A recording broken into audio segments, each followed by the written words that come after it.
시간이 흐를수록 일본 사람들 사이에서 한국의 놀라운 경제, 발전과 생활 수준을 인정하는 목소리가 커지고 있습니다. 더 나은 기회를 찾아 한국으로 발걸음을 옮기는 일본인들이 증가하는 가운데 특히 젊은 여성들 사이에서 이러한 움직임이 두드러지고 있죠. 일본 최고의 명문대를 버리고 한국을 택한 일본 여성이 있다고 하는데요. 그녀는 왜 이런 선택을 하게 됐는지 함께 들어보시죠. 안녕하세요. 도쿄 미츠비시 상사 해외 영업부에서 과장으로 일하고 있는 아오야마 레이입니다. 매일 아침 8시 긴자선 전철에 몸을 실어 마루노우치 빌딩으로 향하는 제 모습은 수많은 도쿄 직장인들과 다르지 않네요. 15년차 회사원의 하루는 언제나 비슷합니다. 아침 조회는 어김없이 사토 부장의 요즘 젊은 직원들은 정신력이 부족하다는 훈시로 시작되죠. 그는 매일 아침 자신의 젊은 시절 이야기를 하면서 우리를 질책합니다. 30년 전 내가 신입사원일 때는 마리아라며 시작되는 이야기는 최소 20분은 이어져요.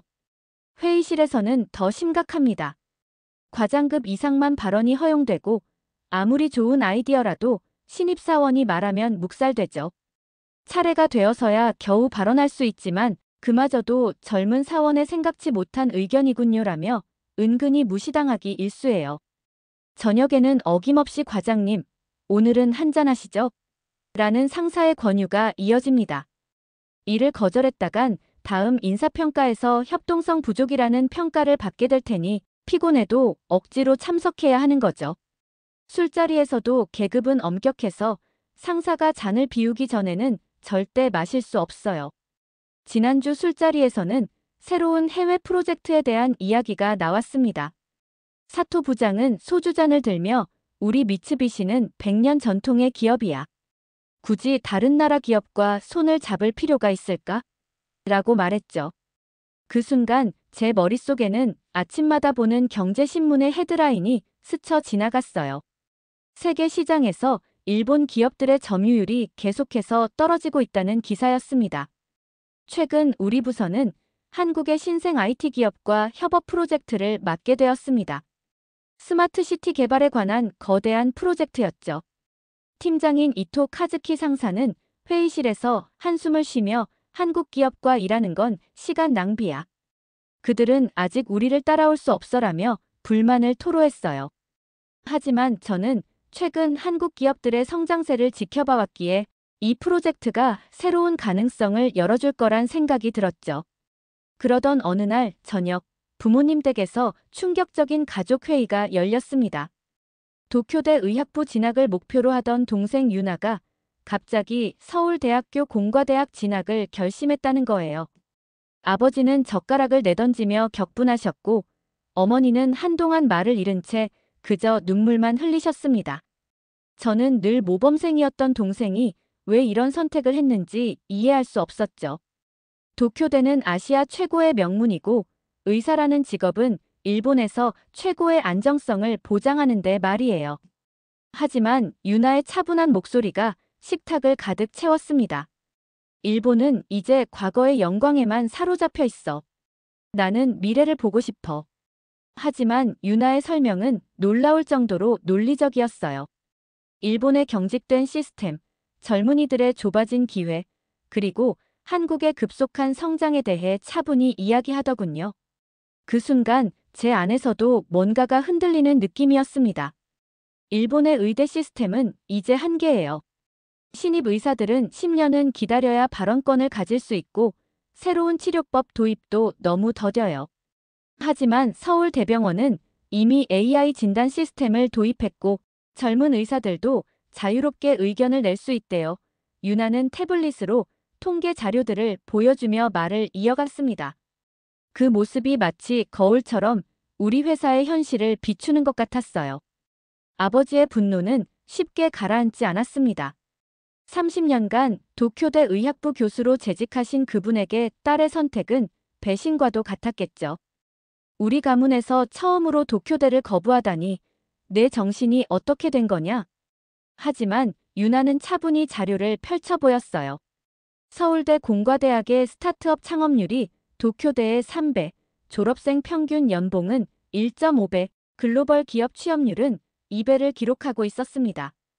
특히 의료 AI 분야에서는 서울대가 세계 3위, 도쿄대는 15위라는 순위도 있었죠.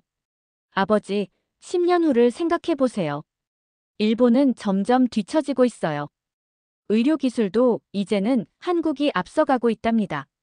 어머니는 딸의 유학 생활을 걱정하셨죠. 한국은 너무 멀잖아. 그때 유나는 태블릿으로 서울 동영상을 보여드렸어요. 강남 코엑스 앞 네온사인 가득한 거리, 판교 테크노밸리의 첨단 연구소들, 그리고 밤 11시가 넘어서도 활기 넘치는 젊은이들의 모습. 반면 도쿄 신주쿠는 9시만 되면 썰렁해지고 시부야의 건물들은 어쩐지 색창연해 보였습니다. 주말마다 이어진 가족회의에서 유나는 끊임없이 자신의 선택을 설명했어요. 일본의 의대는 너무 보수적이에요. 젊은 의사가 새로운 치료법을 제안하려면 최소 15년은 기다려야 하고 원격 진료 시스템 도입도 아직 논의 중이죠. 하지만 서울대는 AI 의료 시스템을 이미 도입했고 신입 의사도 3년 차면 독립적인 연구를 시작할 수 있어요. 디지털 헬스케어 특허 출원 건수는 일본 전체 대학을 합친 것보다 많대요. 저는 동생의 말을 듣고 있으면서 묘한 기분이 들었습니다. 우리 회사의 모습과 아버지의 태도가 겹쳐 보였어요. 아침 회의에서 우리는 100년 전통의 미츠비시다라고 말씀하시는 사토 부장님, 한국 기업은 아직 우리를 따라올 수 없다는 이토 상사의 말투가 아버지와 똑같았습니다. 회사에서도 집에서도 보이는 이 완고함. 도쿄대가 아시아 최고였던 시절처럼 일본 기업이 세계를 지배하던 90년대처럼 아무것도 변하지 않았다고 믿는 모습이었죠.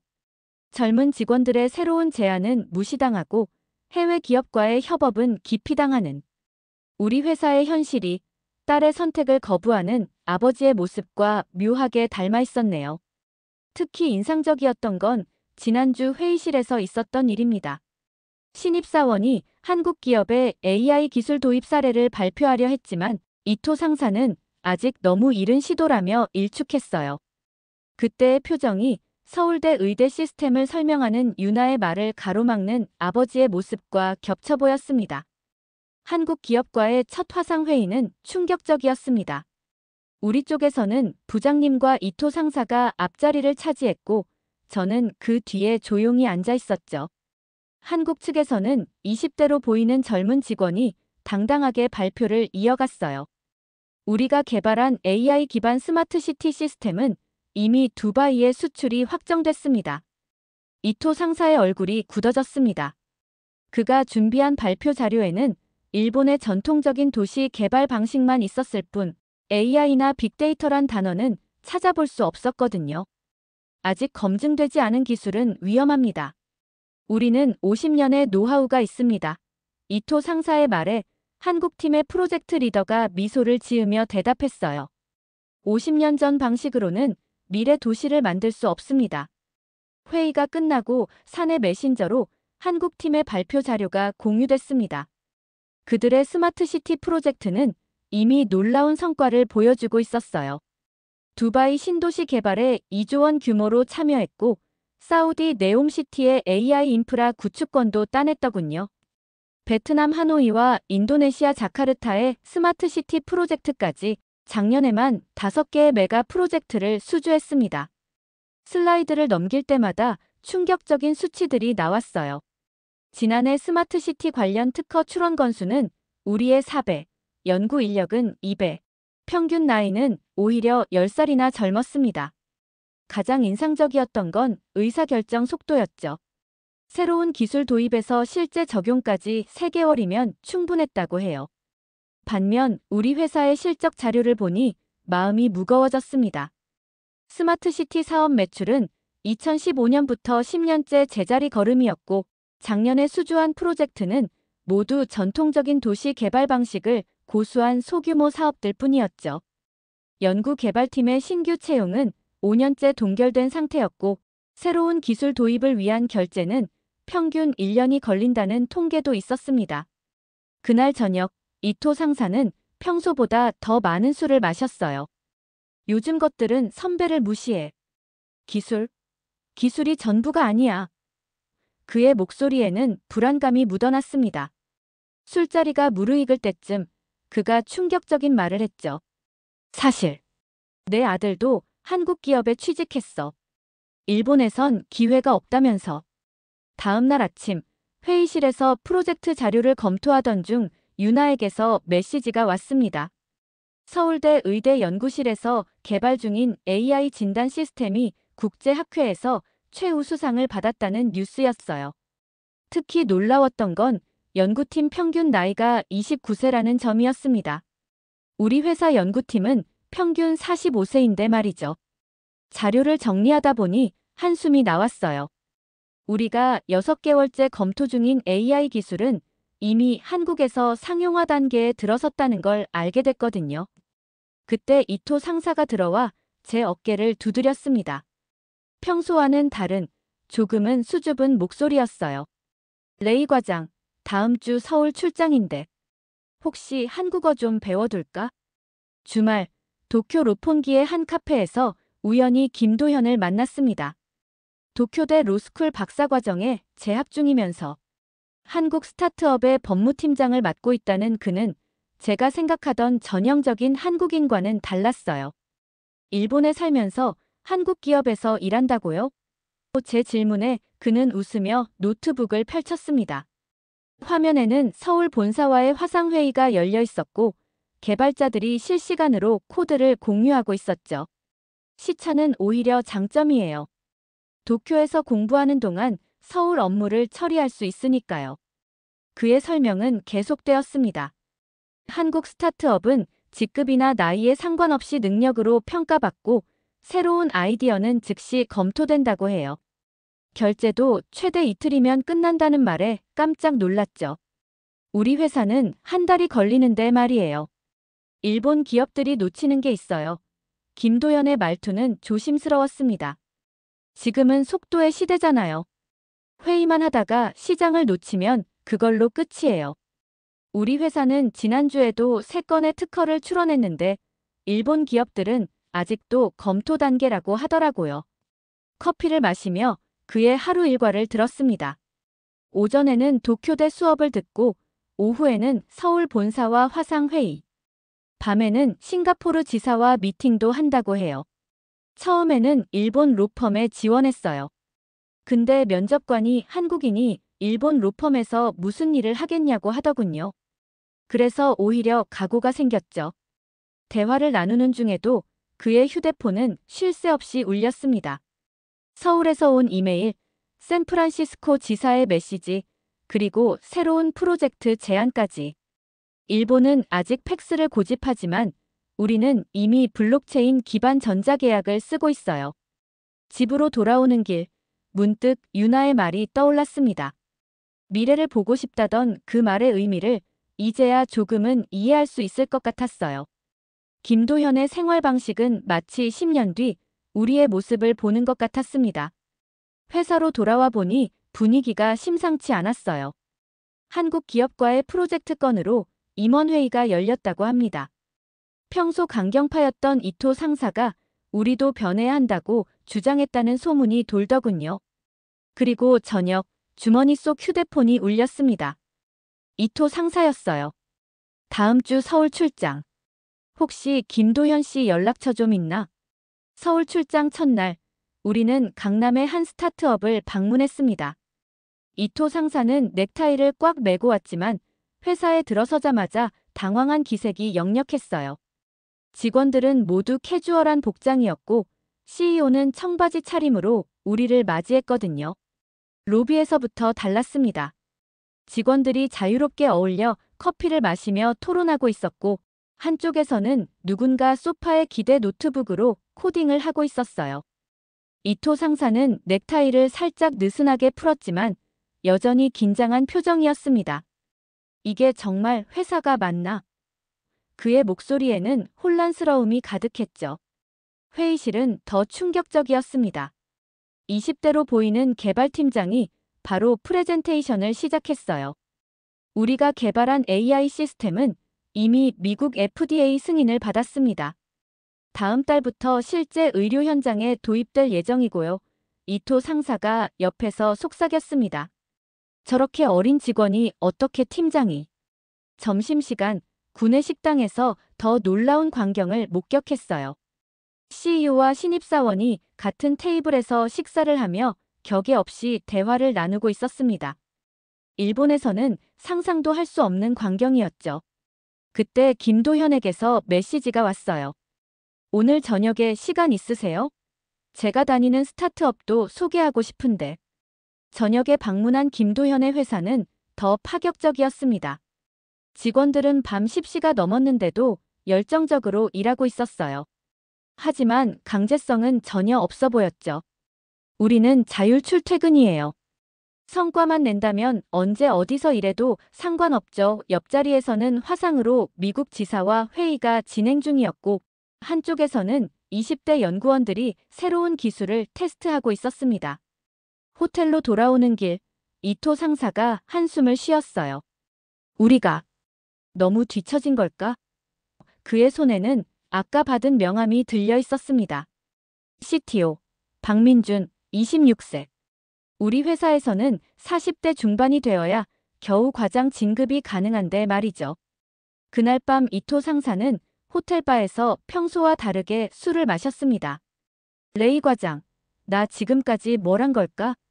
20년 동안 매일 아침 9시에 출근해서 상사 눈치 보며 넥타이 매는 법만 배웠어. 그는 자신의 넥타이를 풀어던지며 쓴웃음을 지었어요.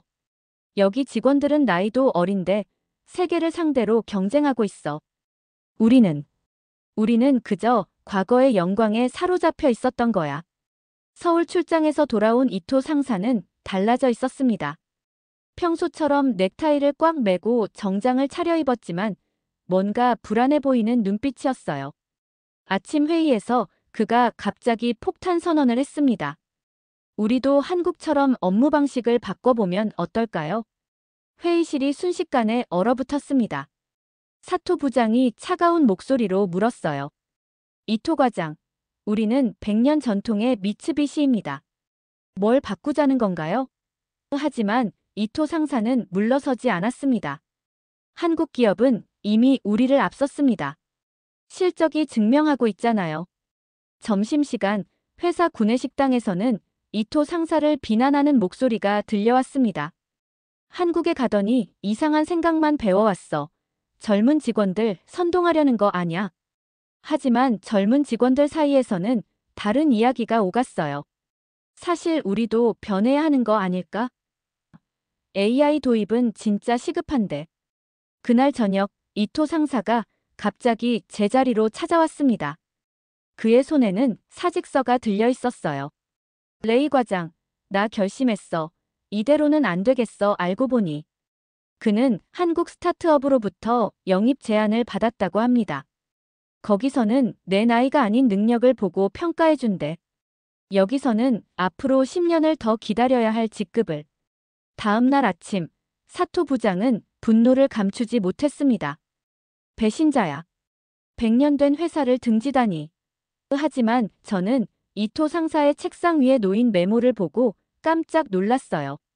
레이 과장, 자네도 곧 알게 될 거야. 우리가 얼마나 뒤처져 있는지. 한국에서 새로운 기회를 찾고 싶다면 연락해. 그의 새로운 한국 회사 명함이 첨부되어 있었습니다. 사무실은 한동안 숙연한 분위기가 이어졌어요. 20년 근속한 부장급 직원이 갑자기 한국 회사로 옮긴다는 소식은 큰 충격이었죠. 복도에서는 이토 상사가 미쳤나라는 수군거림이 들렸지만 젊은 직원들의 눈빛은 달랐습니다. 마치 무언가 새로운 길을 발견한 것처럼 반짝이는 눈빛이었네요. 디즈니가 설날 특별 행사를 발표한 것은 이토 상사가 회사를 떠난 다음 날이었습니다. 미키마우스와 미니마우스가 한복을 입고 설날 행사를 진행한다는 소식에 일본 내 반응이 심상치 않았네요. 사내에서도 의견이 갈렸어요.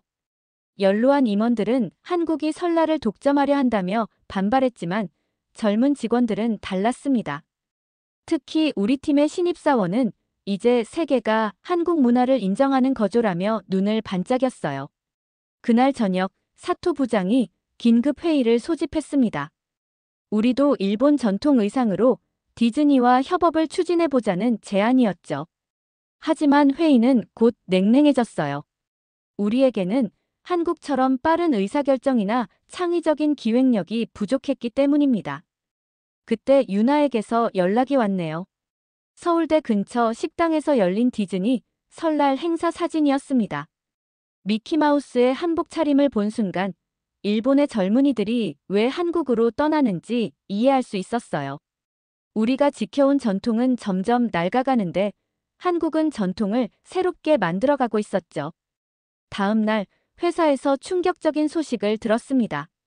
신입사원 5명이 한꺼번에 사직서를 냈다는 소식이었어요. 그들의 다음 목적지는 모두 한국이었고 새로 옮기는 회사는 모두 스타트업이었습니다. 사토 부장의 얼굴이 창백해졌네요. 도대체 왜들 이러는 거야 하지만 저는 알고 있었습니다. 이토 상사가 마지막으로 한 말이 떠올랐어요. 우리는 변화가 필요해. 지금 당장. 그날 저녁 회사 분위기는 이상했습니다. 젊은 직원들은 휴게실에 모여 한국 기업의 채용 정보를 찾아보고 있었고 중견 사원들은 한국어 학원을 알아보고 있었어요.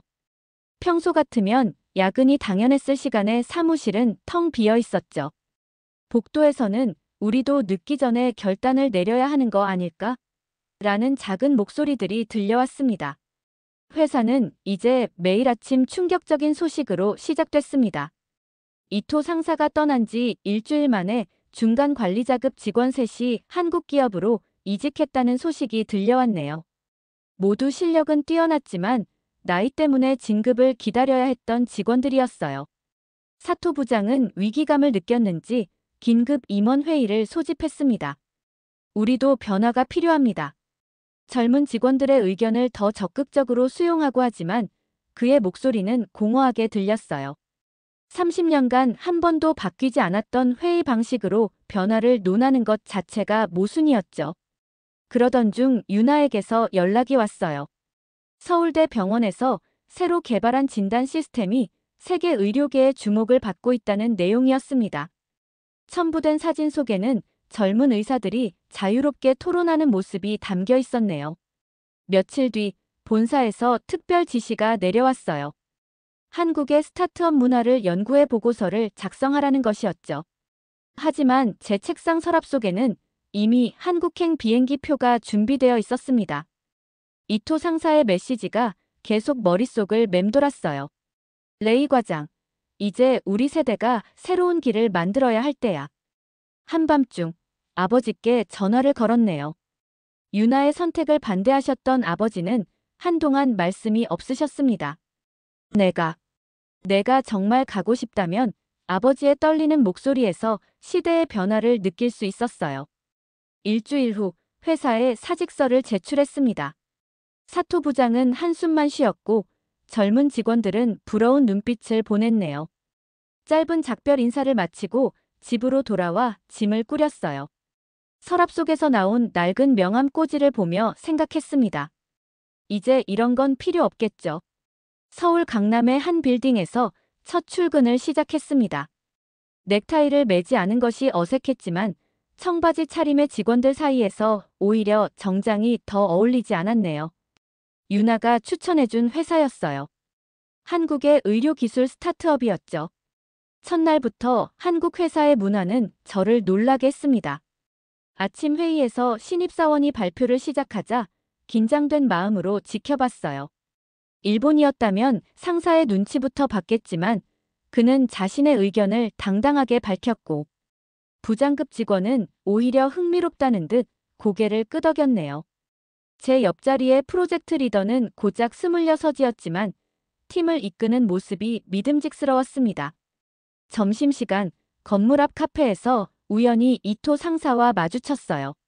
넥타이를 풀어던진 그의 모습이 낯설었지만 목에 건 무선 이어폰이 한결 자연스러워 보였죠. 그는 이제 직함 없이 서로를 부르며 능력으로만 평가받는 문화에 대해 이야기했습니다. 한 달 만에 완전히 다른 사람이 된 것 같았어요. 해가 저물 무렵 서울대 근처에서 유나를 만났습니다. 실험실에서 늦게까지 AI 의료 시스템을 연구하느라 바빴다는 동생의 눈빛에서 열정이 느껴졌어요. 특히 일본 의대생들의 조교가 되었다는 이야기를 하는 그녀의 모습에서 제가 선택한 이 길이 틀리지 않았음을 다시 한번 확신할 수 있었습니다. 유나와 헤어져 사무실로 돌아오는 길, 김 대표의 연락을 받았어요. 우리 회사의 혁신적인 의료 시스템이 일본에서도 화제가 되었다는 소식이었습니다. 특히 도쿄대 의대에서 우리 시스템 도입을 검토하고 있다는 말에 가슴이 뭉클해졌네요. 다음 주면 도쿄 본사에서 임원들이 견학을 온다고 합니다. 사토 부장도 오겠다고 하네요. 어떻게 하면 우리도 변할 수 있을지 배우고 싶다는 말과 함께 마지막 퇴근길, 사무실 창 밖으로 보이는 서울의 밤거리가 유난히 밝아 보였어요. 도쿄 본사 임원진이 견학을 온 날 회사 분위기는 어느 때보다 긴장되어 있었습니다. 사토 부장의 모습이 보이자 가슴이 뛰었네요. 그는 여전히 넥타이를 단정하게 매고 있었지만 그의 눈빛은 달라져 있었어요. 우리의 AI 의료 시스템 시연이 시작되자 임원들의 표정이 바뀌었습니다. 진단 시간이 기존의 10분의 1로 줄었고 정확도는 오히려 높아졌다는 설명에 그들은 연신 고개를 끄덕였어요. 특히 26살 연구원의 영어 발표를 듣던 사토 부장의 얼굴에서 놀라움이 묻어났네요. 점심시간, 사토 부장이 조용히 제 옆에 앉았습니다. 레이 군, 우리가 잘못했던 거야. 나이와 경력만을 중시하다가 세상의 변화를 놓쳐버렸어. 그의 목소리에는 후회와 결심이 섞여 있었죠. 저녁 회식 자리에서 놀라운 소식을 들었어요. 도쿄 본사가 대대적인 조직 개편을 준비하고 있다는 것이었습니다. 직급 체계를 없애고 수평적인 문화를 도입하기로 했다네요. 심지어 신입사원 채용도 이제는 나이 제한을 없애기로 했답니다. 귀국을 앞둔 임원진과 마지막 인사를 나누는 자리에서 사토 부장이 말했어요. 다음에 올 때는 나도 넥타이를 풀고 올게. 그 말을 듣는 순간 일본에서도 새로운 바람이 불기 시작했다는 걸 느낄 수 있었습니다. 밤늦게 퇴근하며 서울 거리를 걷는데 유나에게서 연락이 왔네요. 일본 의대생들과 함께 개발한 새로운 진단 시스템이 국제학회에서 상을 받았다는 소식이었어요. 문득 제 책상 서랍 속에 있는 서류 한 장이 떠올랐어요. 얼마 전 회사에서 받은 한국지사 주재원 파견 제안서였죠. 새로운 도전에 대한 두려움도 있었지만 이제는 제가 가야 할 길이 보이는 것 같아요.